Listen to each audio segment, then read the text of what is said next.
How to restore your Snapchat streak. What's up everyone, in this tutorial we're going to see how to easily restore your Snapchat streak. So let's just jump right in. First thing first, you need to go ahead and open up your Snapchat application. And once you open it up, make sure that you're logged into your account. Tap on the profile icon at the top left, but before you do that, you might find a restore option right beside your chat to restore your streak. But if you don't see it, tap on the profile icon at the top left. And then from here, you need to go ahead and open up settings by tapping on the gear icon at the top right. Now once you get to the settings menu, you need to scroll down here until you find an option for help and support. So you can find the option for support and safety right besides, right below my privacy and data. Tap on it and then tap on I've lost my snap streak.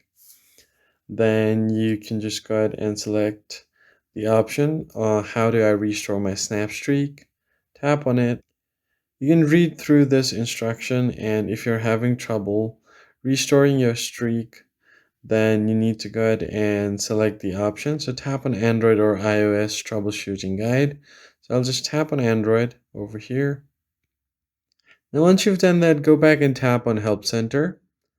Then you want to go ahead and select the first one, I lost my streak. And then once you've done that, you can just go ahead and tap on this form to fill it up. So tap on this form. Then you need to go ahead and fill out all of these information like your username, email address, mobile number, chat type, and your friend's username. So just go ahead and enter your username here, then your email address, all of these stuff. And under chat type, if it's with one friend or group chat, you can select that. And then select your friend's username with whom you've lost your streak. So tap on submit, and Snapchat will look into your request and notify you within a few days, and you'll be good to go. That's basically it, guys. If you found the tutorial helpful, hit the like button below and subscribe. I'll catch you in the next video.